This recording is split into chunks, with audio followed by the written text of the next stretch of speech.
It really is so hard to meet a man that you really like, and I hear this from a lot of women too. Versus, for example, my brother. I feel like it's very easy for my brother to meet women that he likes, whether it's on the apps or just out at bars. My brother is in the top 5% of men. He's tall, he's attractive, he's athletic, he works in finance, he's funny, he's sweet, good family. Whereas for like a beautiful, well-rounded woman, it's just not that easy. Like there's not many great options of men. Just really seems like there's some disparity of like there being a lot of really great available women and there's just really not many great available men. I don't know particularly why, but I'm not interested in hearing men in the comments. I will say that right now, because men love to like comment some weird every single time. That's racist! No, there isn't a disparity between quality men and women. There are quite literally millions of good men out there. The problem is you think those men are beneath you for incredibly arbitrary reasons. I mean, you said it yourself. Your brother is not a proud member of the illustrious bottom 95% club, so he has no problem finding women. They naturally flock to him.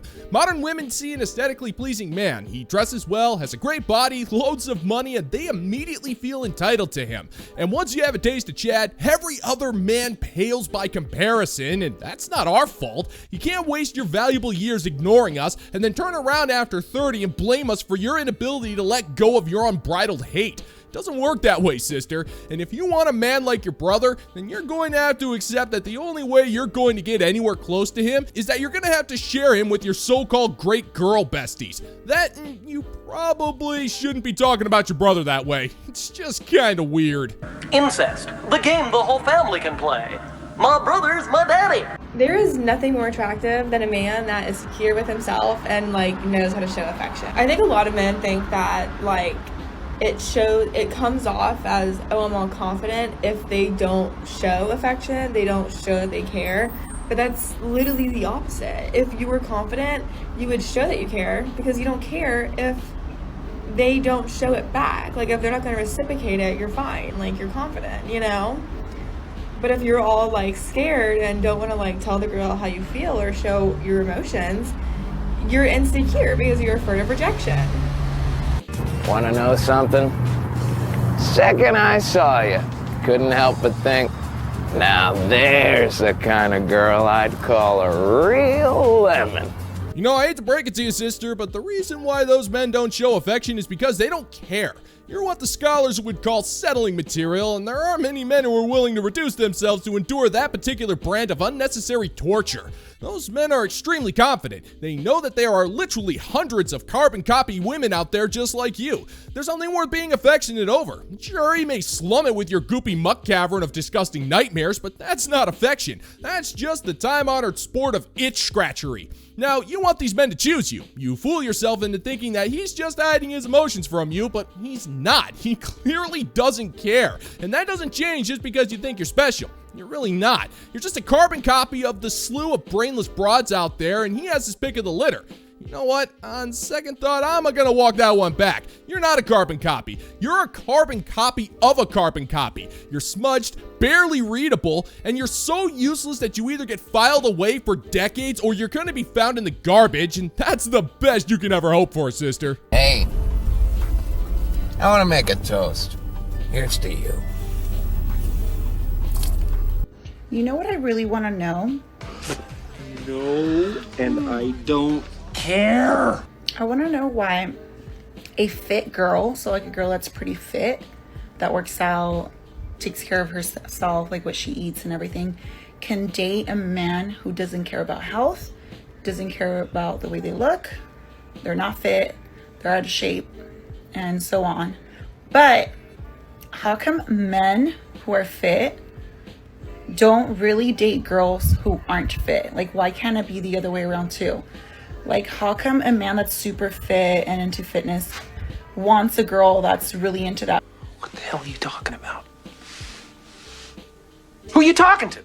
You know, woman, the imagination is truly a magical thing. In our imaginations, we can dream up of all sorts of crazy places. Worlds with flying cars, badass cops that wear their badges around their neck in plain clothes, and a place where quality products at affordable prices are always in abundance. But it's not real. I mean, not in the slightest. Now, just because you imagine a world where fit women are going after out-of-shape men doesn't make it so. That just doesn't happen in today's world, especially when modern women insist that if a man man isn't ripped like Jesus himself, then he's considered an unhealthy slob, when in reality, that guy's just perfectly average. You'll never see a modern woman with a man like that unless she's at the age of 35, out of options, and begrudgingly willing to settle for less.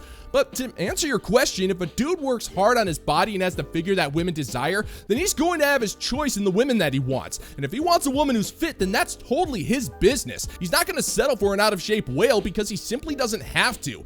You don't owe men a thing. I mean, that goes without saying, but never forget, woman, men owe you the exact same thing. Which, don't get me wrong, obviously girls that are fit into fitness want a man that's into that as well. But I feel like I see more often females who are fit date men who aren't, but I don't really see men that are super fit date a female that's not fit, or that's not into fitness, or that's not, you know, muscular and whatever you want to call it. Why is that? Like, why?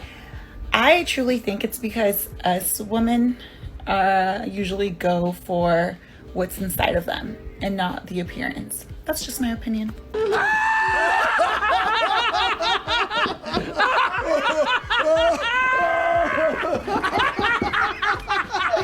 Oh, come on, woman. You know just as much as we all do that what you just said is a load of bull hockey. All we gotta do is watch the tens of thousands of hours worth of modern women who list off their demands of men, and none of which have to do with what they got on the inside. You're trying to paint yourself as this deep and loving, intellectual soul, but all you did was make a sweeping generalization that women go for out-of-shape men, but those evil men will never give out-of-shape women a chance. But that's because men also have preferences too. I know, who would have thunk it, right?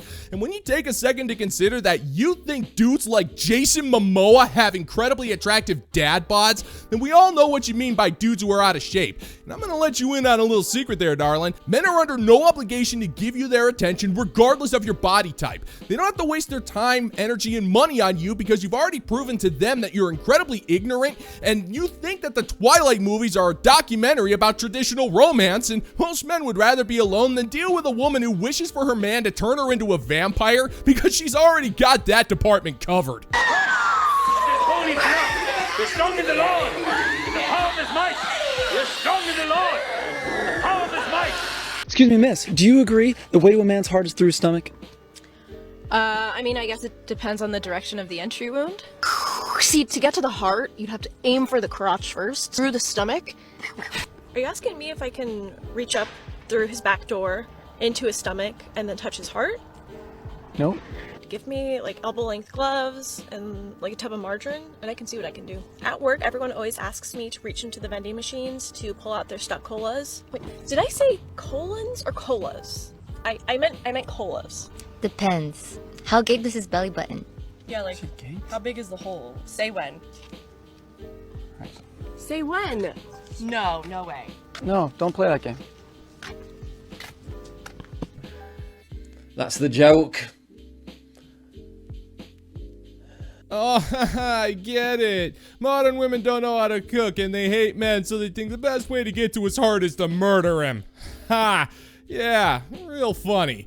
And there's no real need to provide commentary for the fact that modern women are a bunch of idiots when I got a question from a fine member of the bounty board to answer. Middle 4 asks, Dear Locke, went fishing on Cestus 5. A bunch of 6-foot Chads were fishing a stream full of fresh 18-year-old girls. Chads would reel one in, say too fat, and throw her back. They favored thin redheads, but settled for leggy blondes.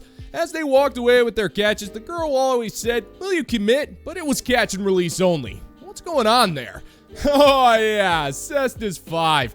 You know, I was there once because the planet actually does have a lot going for it. Picturesque mountains, endless rivers that are great for fishing, vintage pinball machines and shotguns at the local old-timey gas stations. You'd think it'd be the perfect place to retire and enjoy the peaceful outdoor life. But there's one problem. Ever since the endless Ponzi scheme known as timeshare sales sunk their claws into the whole planet, Cestus 5 has become one of the most annoying places in the universe. Denizens of Cestus 5 were extremely territorial over their lands, and they didn't much cotton to the whole army of timeshare Chad salesmen that were invading them. But they didn't want to deal with the tax increases that came with declaring war on these dudes, so they tried the next best thing. They created a water-breathing species of modern women to pollute their waterways as a last-ditch effort of territorial defense. And then they immediately passed a law stating that these creatures were strictly catch and release. This served two purposes. First, it was to keep their streets clean of the bitter hate of modern women, but it was also a way to try and deter Chad from keeping these broads out of the water. And when you think about it, this plan should have made some sense. There's nothing more annoying than having to deal with the entitled nagging of a modern woman, but they didn't realize that those Chad fishermen actually have one of the easiest jobs in the world. Now, as we all know, the only types of people who are willing to invest in these god-awful scams are idiots. So selling to your average citizen of Sector Sigma isn't really gonna fly. So they did the next best thing. They did what any man does. They went fishing. And I gotta hand it to these guys. They turned it into an art form. They figured out some of the best forms of bait. Now, amateurs will think that earthworms are the best bait to catch these broads, but that's only really true for the desperate ones who are over 30 and are so starved for attention, they'll gladly eat earthworms if it means getting caught by Chad. But the really good ones will use $100 bills, keys to some form of European supercar, but the best ones will dip the hook in signature cologne and just let the woman do the rest of the work. And once these broads are caught, the dance begins and these dudes get to work. Chad makes an awesome timeshare salesman. I mean, think about it. He's incredibly good looking, Herculean physique, and incredibly charming. He's also immune to the entitlements that these women have. So she keeps asking him to commit, but all he's hearing is the good old-fashioned cash register. He sits her down in a mid-tier hotel conference room for an 18-hour lecture about the financial benefits of owning a timeshare. He's flexing his muscles, doing some ninja-level flirtations, and making sure his luxury timepiece is on full display for the 18 hours. And by the time it's all over, she's taking what little money she has left after buying designer purses and intergalactic-grade makeup and giving this guy her last credit card that's below the financial limit, signing the paperwork, and spitting in their hands for a handshake to seal the deal. Oh, then they proceed to hump like rabbits for like 3 hours. And once they're done, he collects his commission, picks her up, and carries her back to the water, recites the catch and release law so that the local fish and game warden hears it, and then chucks her back where she's only allowed to show up for 1 week out of the year to hang out in a timeshare that really offers her nothing to cater to her modern sensibilities. Lather, rinse, repeat for a few weeks, and these guys have more money than they know what to do with. But for them, the money they're making is merely the fringe benefit. These dudes get to spend their days fishing and their nights destroying women in the bedroom, and nothing of any value was lost, except for the reasonable property values of Cestus 5. That planet is pretty much doomed to host nothing but timeshares and the knowledge that they have been invaded by Chads who have no problem porking fish creatures for profit. Hope that clears it up for you, dude. And thanks for the question. It's always an honor and a pleasure to share these little quirks of Sector Sigma. And thank you to all of the fine members of the Bounty Board for helping to keep this channel going and supporting my work so we can get these crazy stories to all the fine gentlemen and gents and ladies and lasses all across the universe. All hail! And if you're interested in stories like this, you should check out the Bounty Board over on Patreon, where I have a boatload of crazy stories from Sector Sigma that you can check out for the low price of $5 a month. And if you're interested in getting a segment just like this one, check out the specialized tier where you can ask me a question and I'll tell you a story from my neck of the woods. The link's in the pinned comment down below if you want to check it out, and I appreciate your support. Have you guys seen that post that talks about the divorce rates between men and women, women and women, and men, and how the rates between women and women are way higher? And it's like, maybe men aren't the problem. When I see that post, I just think about how Chris Watts murdered his wife and his unborn baby and then his 2 kids that were already born because he didn't want to get a divorce. So are we factoring in the women who have been killed while pregnant, the women who have been killed while married? Like, if we counted those women as a divorce, would the number go up? I think it's a good thing that the rate of divorce between women is higher. I think women are more honest with where they're at in the relationship. Men will have a whole other mistress and be afraid to divorce his wife because of optics. Men would rather cheat with 3 other women and have a whole separate life than get divorced because of how it looks. I actually think it shows extreme maturity and self-awareness that the women divorcing women rate is higher. I just think the statistics shows that women are more honest with themselves. Don't you put that evil on me, Ricky Bobby! Don't you put that on us! We'll leave it to a modern-day female life failure to blame us for lesbian divorce rates. I mean, woman, how can we be to blame for that when the divorce has literally nothing to do with us? And I don't see how a very specific and isolated event of pure horror somehow proves your point. But what's this? You also back that up with blind assumptions based purely on your unfounded contempt for men in general? Well, golly gee willikers, that must prove your point, huh? You truly are a voice for your generation, and that's kind of mortifying. The fact that the insanely high rates for divorce shows that women are anything but honest and mature. Modern women have been encouraged to be as emotionally unhinged as they possibly can. So they meet a woman, move in together, and get married because they feel like they finally found that someone who gets them long before they realize they married a full-on psycho.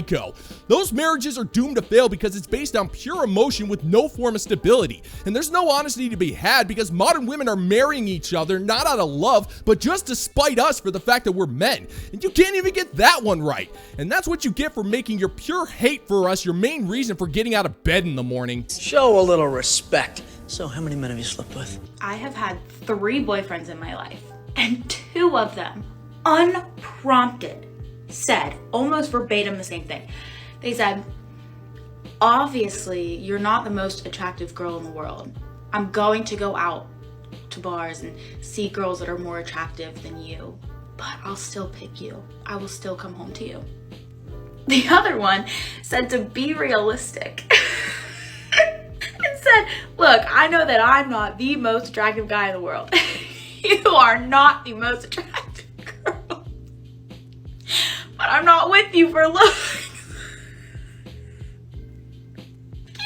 I did not ask them. I did not say, like, do you think I'm the most attractive girl in the world? They just did this unprompted. A smelly fish. And it's not a cod. Yeah, I'm calling horse malarkey on this one. I really can't picture a situation where a dude is gonna just randomly tell his girlfriend that she's not the most attractive woman in the world. We have enough common sense to not needlessly drop an atomic bomb on our piece by saying something like that, unless that particular dude has a death wish. There's usually a prompt for something like that, one usually made by an insecure girlfriend who tests her boyfriend with the spousal Kobayashi Maru with a dumbass question. No matter how he answers, it's gonna cause an argument. Either he's going to be lying, or he thinks you're a bridge troll. Those are the only 2 options that you will allow him to have when you pull crap like this. Now, let's go ahead and pretend that this happened exactly the way you claim, which rest assured it most certainly didn't. Who freaking cares? These guys are being honest with you and telling you that they love you as a person. Yes, the execution was insanely flawed, I'll give you that one, but you have to give us a little bit of leeway with our words sometimes, but you'll never do that, because a relationship will always be meaningless unless that man views you as perfect in every single way. So, in a way, you're kind of getting exactly what you wanted, sister. You'll never again be in a relationship where the man doesn't think you're perfect, or any relationship for that matter. You're gonna be alone for the rest of your life, just as you intended. You're welcome. Hey, you're welcome. Hey, don't mention it. Use that freedom in any way you like. I fear that anybody that gets on this app and glorifies motherhood is a fucking liar. I'm so sorry. I'm a mom. I'm a mom. And I will never glorify having kids. Stupid, dumb, useless, garbage pile, light on fire and everybody cheers like a new form of Burning Man.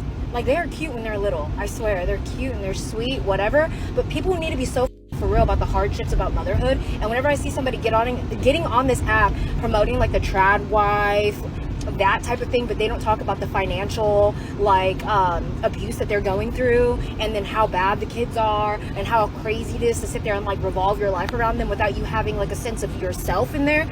I think those women are liars. They're liars, and they're lying to everybody. Burn that waste, toxic, unnecessary. It's gonna poison children, cause you're a big bag of refuse left over by evil Nazis during war. You dumbass. You know what's really messed up? The fact that there are literally tens of thousands of mothers just like this who go online to openly proclaim that they low-key resent their own children. They cannot stand the amount of work it takes to raise this child that literally spent 9 months inside her belly. And they do some pretty despicable crap. They'll insult them, complain about how these kids require their full attention, and just how her life has been completely changed because of the kid she pooped out. Yeah, woman, that is how motherhood works. And it's kind of disturbing how these shitty excuses for mothers have the right to complain on TikTok while their children's backs are turned, as if their own children will never see these videos of her pretty much proclaiming that they're incapable of loving their own flesh and blood. And the disturbing part is how nobody friggin' talks about the fact that these mothers pretty much regret having kids, and no child deserves to be raised by such a selfish excuse for a human being. The people that get on this app that talk shit about kids, because you cannot survive motherhood without like a hee ha ha. You know what I'm saying? Like a little jokey joke. You know what I'm saying? Like, those are your kids, sir. Like, and then for my husband to be like, oh, those are your kids, I'm gonna be like, you ain't even wrong. But like, you can't have a hee ha ha about how hard it is to be like a parent. You guys are lying. You guys are lying. Ain't no way it's all sunshine and rainbows.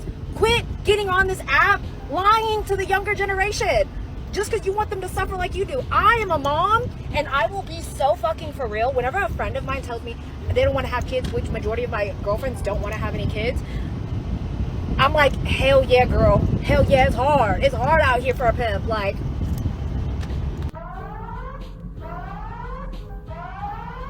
So you want to smack talk about your children and just say it's a jokety joke, huh? Well, no. Woman, the only person who's a jokety joke is you. Now, there are certain things I will not tolerate, and one of them is quote-unquote mothers like you. Now, I'm not getting any joy from what I'm about to say, and I only reserve these kinds of words for people who go out of their way to earn it, and woman, you most certainly earned it. Now, nobody's going to argue that raising children is stressful, and yeah, kids can be annoying. It's what they do. But to whine about how you don't have a sense of self is not your children's fault. Those kids didn't do a damn thing to deserve that kind of treatment. You are a mother, and children should feel unconditional love from you. But no, you clearly aren't capable of doing that. Now, I don't know if you planned on having kids, or if you got knocked up, or you thought motherhood was going to be all sunshine and rainbows, and I personally don't give a shit. You're not supposed to be using your children as a punchline just because you resent them for not having the life you want to live. As a mother, it is your job to provide a loving, safe, and compassionate space for your children. And when you post crap like this where you're bitching and moaning about how hard your life is, all you're telling the world is that you care more about your fifis than you do about the feelings of your own flesh and blood. And you should be ashamed of yourself for thinking that this is an appropriate thing to be posting on the internet for every single person except for your kids to see. How dare you, woman? If you have these complaints, then do the world a favor and keep them to yourself. You're a mother, so freaking act like it.